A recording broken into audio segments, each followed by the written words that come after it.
Welcome back to the deep dive.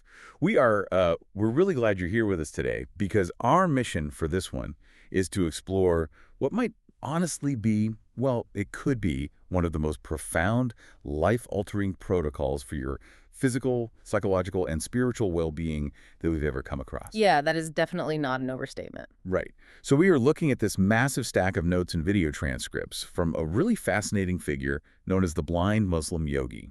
He's this master bioenergy healer who has been practicing his specific art form for, almost 50 years and teaching it for 46. Which is an incredible tenure. It really is. And he's known in his circles for taking on these critical care recovery cases where traditional medicine has entirely run out of options, and he claims this just astonishing success rate in turning those situations around. Which, is a massive claim right out of the gate. And frankly, it demands a bit of scrutiny. But what's really fascinating here is that his entire approach strips away the vague mysticism that usually surrounds these kinds of profound healing claims. Yeah, exactly. He's completely synthesized knowledge from studying under masters across the globe. We're talking the Far East, the Middle East, the West, and he heavily incorporates the scientific community into his framework. After all those decades of study, he's basically isolated the most effective practices to create his own highly efficient, almost mechanical protocol. Right. And here's where it gets really interesting for you listening. Out of all the practices out there, the meditation, the physical postures, the mantras, this yogi declares that pranayama, the breath work, is the absolute crux of it all. The absolute core. Yeah. If you are only going to do one thing, he says this is it. But we need to be really clear with you right now. This is not just about taking a few deep breaths to calm down before a stressful meeting. This is a hyper-specific, mathematically precise technique. Exactly. And as you listening probably know, the ultimate goal of pranayama is to safely and naturally awaken Kundalini energy by unblocking your nadis and chakras. Unlocking the energy centers. Right. But what makes this yogi's approach so entirely different isn't the goal itself. It's the shockingly DIY open source method he uses to get you there.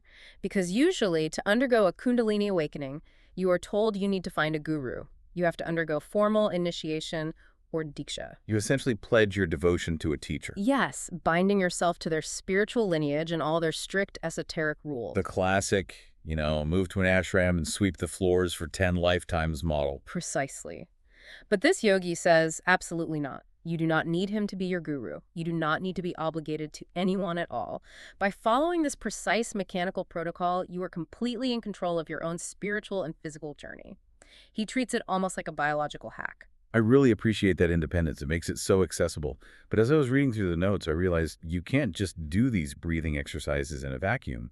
The yogi insists you have to back it up with a pretty strict holistic lifestyle. You have to prep the body first. Right. Before you even think about sitting down to breathe, we have to talk about fuel.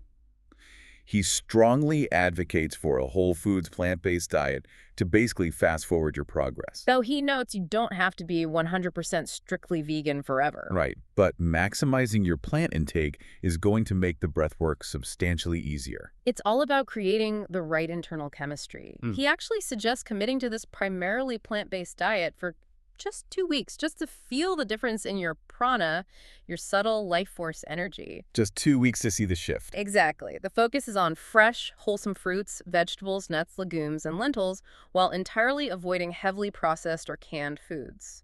But the real centerpiece of his nutritional protocol is what he calls cruciferous power. Oh man, the notes here get highly specific about diet, and I have to admit, this smoothie recipe caught me off guard. It is intense. It's almost entirely raw cabbage and broccoli. The yogi throws about 1 pound.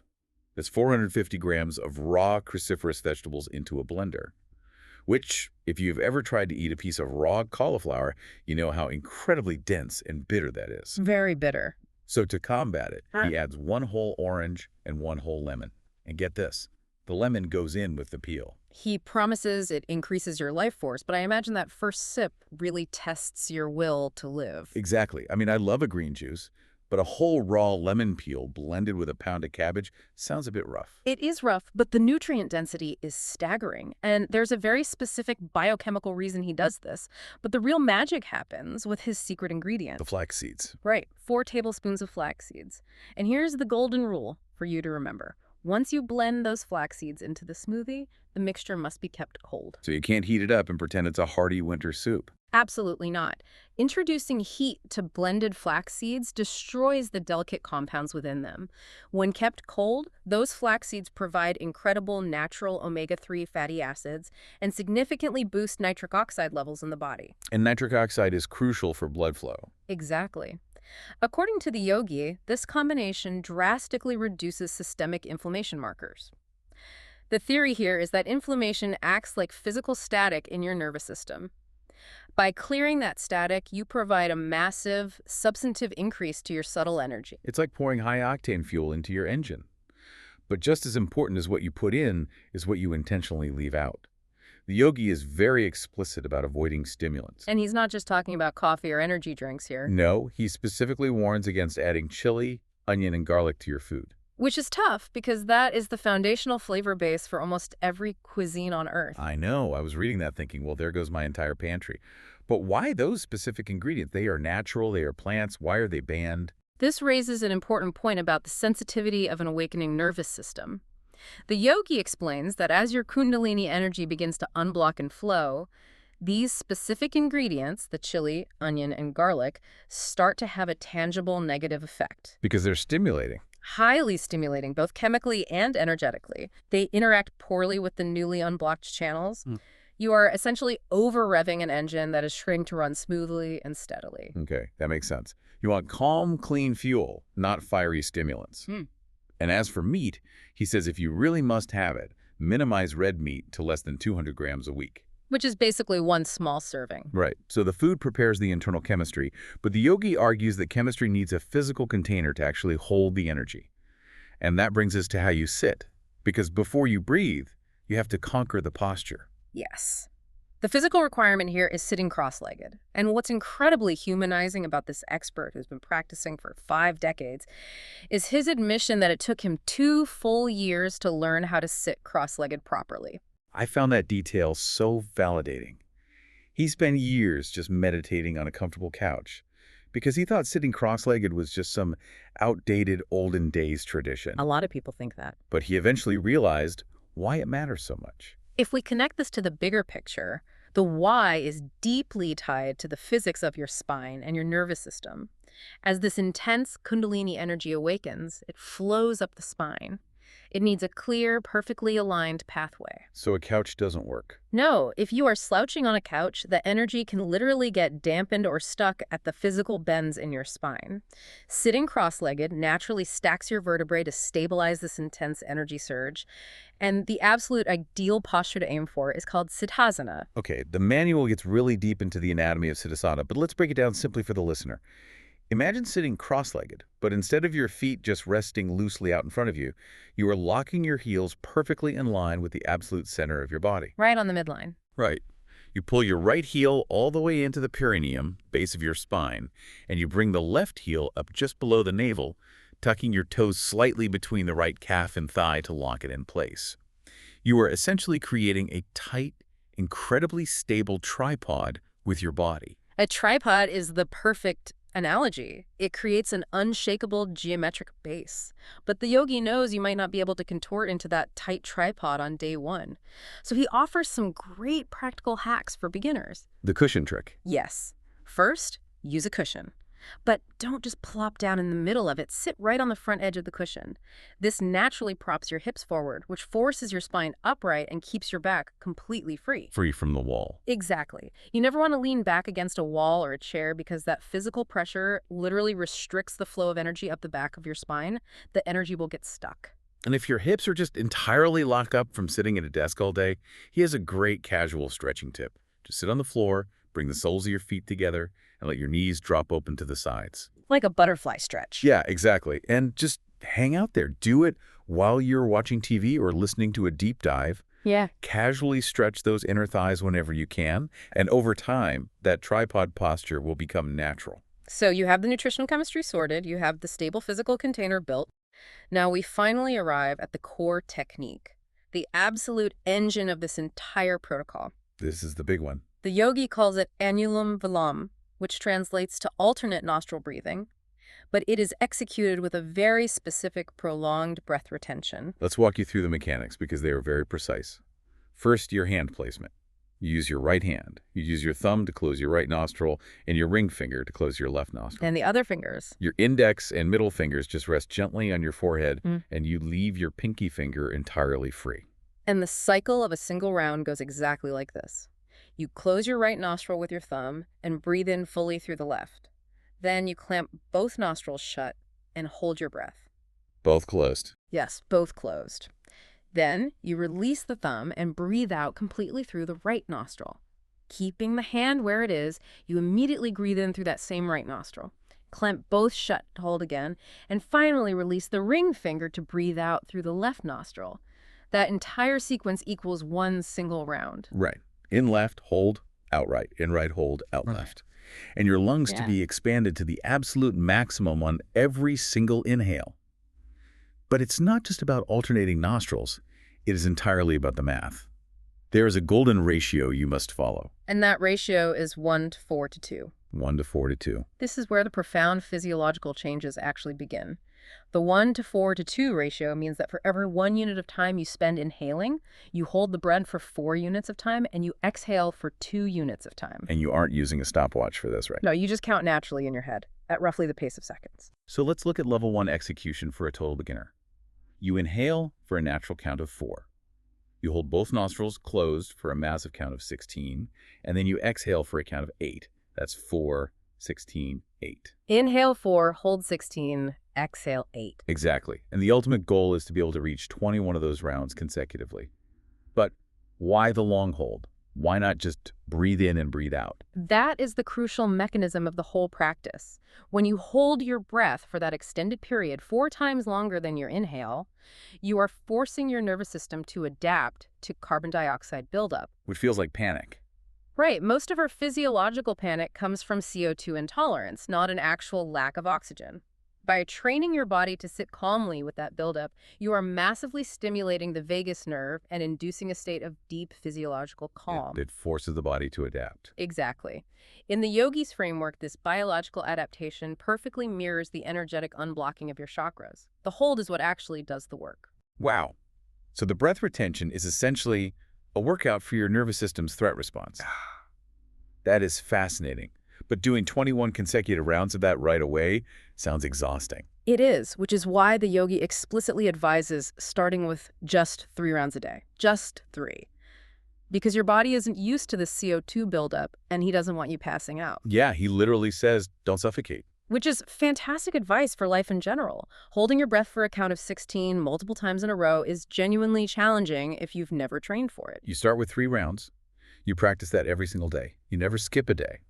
And slowly, as that 4, 16, 8 count becomes what he calls easy peasy, you add a 4th round, then a 5th, all the way up to 21 consecutive rounds. And once you can comfortably sit there and do 21 rounds of level 1, the protocol scales up, the math multiplies, and this is where it starts to get extreme. Let's detail how this scales. Level 1 is 4, 16, 8. Level 2 multiplies that base by 2.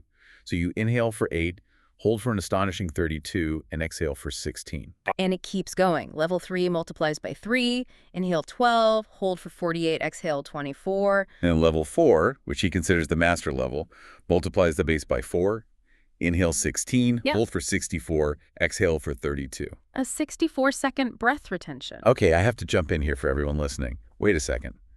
Holding your breath for over a minute immediately after just a 16-second inhale, and doing that repeatedly, is that actually safe for the average person sitting in their living room? That is exactly why the yogi issues a severe non-negotiable safety warning. It is absolutely not safe if you rush it. You cannot skip levels. You cannot let your ego take over and decide to start at level 3 just because you run marathons and think you have great lung capacity. He speaks from personal experience here. He once tried to see how high he could push the numbers out of pure curiosity, and he had to back off immediately because it is genuinely dangerous. He makes it very clear. If you rush this and try to hold your breath for those massive counts before your body and your energetic system are ready, you will deprive your brain of oxygen. You can literally cause permanent brain damage. This isn't a game to see who can hold their breath the longest underwater. You have to progress incrementally over months or even years. And what's really enlightening is how he explains why it's so hard in the beginning. When you feel that intense panic, that feeling of suffocation trying to hold for a count of 16 or 32, he says it isn't just about poor lung capacity or weak diaphragm muscles. No. In his bioenergy framework, that feeling of suffocation is a direct physical symptom that your chakras are still heavily blocked. That's such a paradigm shift. To think of being out of breath, not as a lack of air, but as the energy hitting a closed door in your chakra system. It completely reframes the struggle. The metaphor of the blockage is central to everything he teaches. As you maintain the daily discipline, doing your daily rounds, drinking your cruciferous smoothie to lower inflammation, maintaining your tripod posture, those energetic doors begin to open.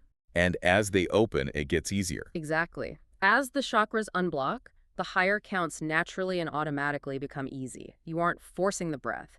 The internal pathway simply opens up to accommodate it. So what does this all mean? Why go through all of this intense discipline? Drinking bitter cabbage smoothies, sitting cross-legged until your hips ache, and meticulously counting your breath until you reach level 4. The ultimate payoff. Right. The ultimate payoff he outlines is staggering.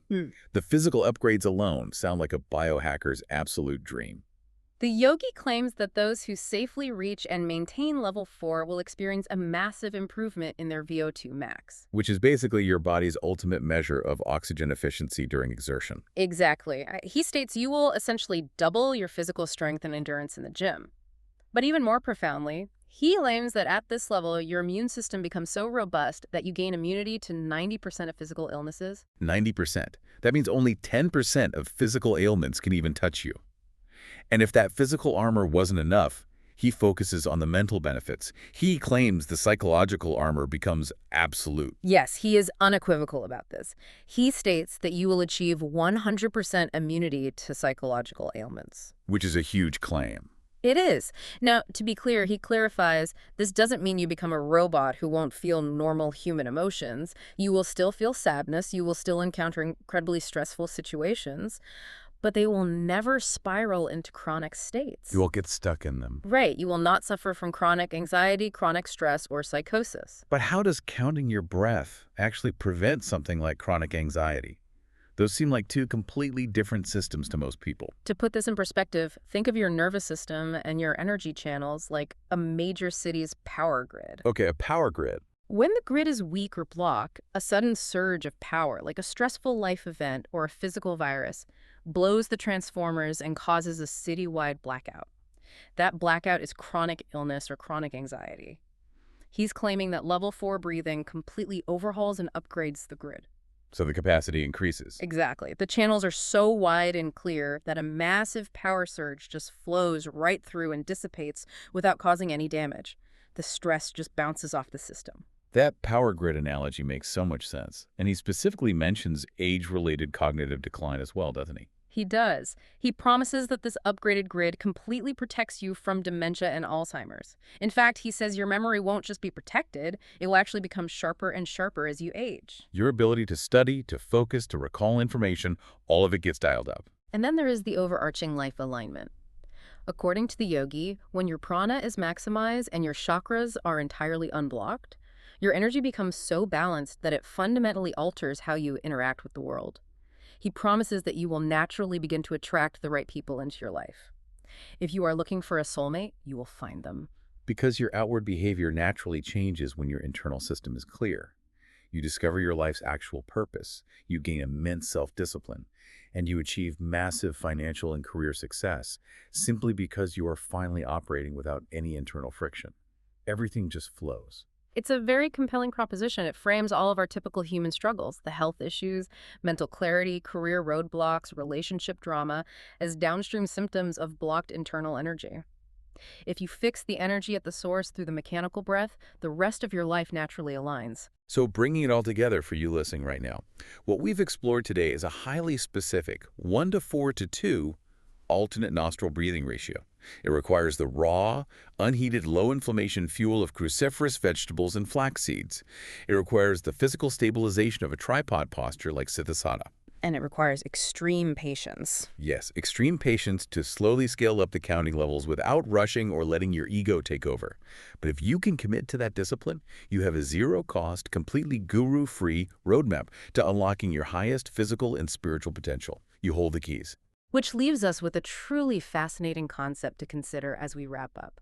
We spend so much of our lives looking for external solutions, pills, expensive wellness programs, elite retreats, or charismatic leaders to fix our bodies and calm our minds. But if simply altering the mechanical ratio of your breath and changing the raw fuel in your stomach can fundamentally alter your life trajectory and physically protect your brain from aging, what does that say about the untapped, dormant power hiding in the automatic, everyday functions our bodies perform without us even noticing? If the simple act of breathing holds that much power when we consciously take the wheel, what else are we truly capable of? Such a great question to leave you to mull over. Thank you so much for joining us on this deep dive. We'll catch you on the next one.